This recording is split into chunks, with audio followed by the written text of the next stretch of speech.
रोटी दो, नहीं तो मारूंगी।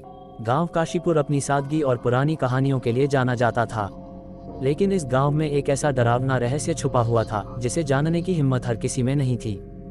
गांव के उत्तर दिशा में एक पुराना कुआं था जिसे लोग भूतिया कुआं कहते थे। कहते हैं रात के समय अगर वहां से कोई गुजरता तो उसे एक महिला की चीख सुनाई देती थी। लोगों का कहना था कि उस कुएं के पास एक भूतनी रहती है जो हर रात एक ही आवाज में कहती है, रोटी दो, नहीं तो मारूंगी।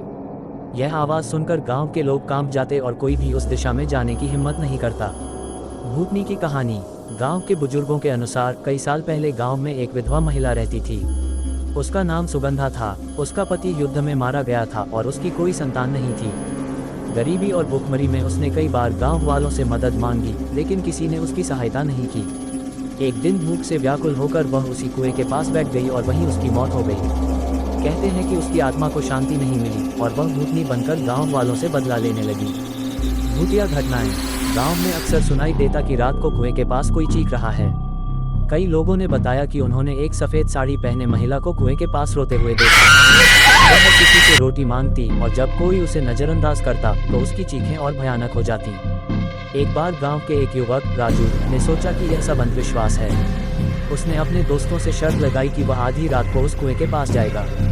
राजू ने कहा, मैं इस भूत प्रेत की कहानी का सच पता लगा कर रहूंगा। राजू की भयानक रात के 12 बजे का समय था। राजू ने अपने हाथ में एक मशाल ली और कुएं की ओर चल पड़ा। उसके कदमों की आवाज़ सुनसान रात में गूंज रही थी। जैसे ही वह कुएं के पास पहुंचा, उसे अचानक ठंडी हवा का झोंका महसूस हुआ। तभी एक धीमी आवाज़ आई, रोटी दो, रोटी दो। राजू ने मशाल से चारों ओर देखा, लेकिन उसे कुछ नहीं दिखाई दिया। अचानक उसके सामने सफ़ेद साड़ी में एक महिला प्रकट हुई। उसकी आंखें जल रही थी और उसके बाल बिखरे हुए थे। उसने जोर से चीखते हुए कहा, रोटी दो, नहीं तो मारूंगी। राजू के हाथ पांव कांपने लगे। उसने डरते हुए अपनी जेब से बिस्कुट निकाला और उस औरत की ओर फेंक दिया, लेकिन वह बिस्कुट जैसे ही जमीन पर गिरा, वह औरत अचानक गायब हो गई। गांव में मची हलचल। राजू जैसे तैसे भागकर गांव वापस पहुंचा। उसने सारी घटना गांव वालों को बताई। ये सुनकर गांव के लोग और डर गए। वे सोचने लगे कि सुगंधा की आत्मा को कैसे शांति दी जाए। गांव के पुजारी ने सलाह दी कि सुगंधा की आत्मा के लिए पूजा और भंडारा रखा जाए। उन्होंने कहा, भूतनी को शांति चाहिए, हमें उसके लिए भोजन और प्रार्थना करनी होगी। आत्मा को शांति। अगले दिन गांव वालों ने सुगंधा की याद में एक बड़ा भंडारा आयोजित किया। हर किसी ने मिलकर रोटियां बनाई और कुएं के पास रखी। पुजारी ने मंत्रोच्चार किया और सुगंधा की आत्मा की शांति के लिए प्रार्थना की। कहते हैं उस रात के बाद कुएं से किसी महिला की आवाज़ नहीं आई। गाँव के लोग राहत की सांस लेने लगे।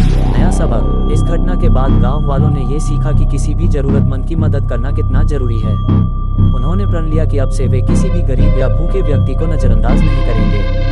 काशीपुर के लोग अब भी उस कहानी को याद करते हैं और अपने बच्चों को सिखाते हैं कि भूखे को खाना देना सबसे बड़ा धर्म है। रोटी दो, नहीं तो मारूंगी का ये संदेश हर किसी के दिल में एक नई सीख छोड़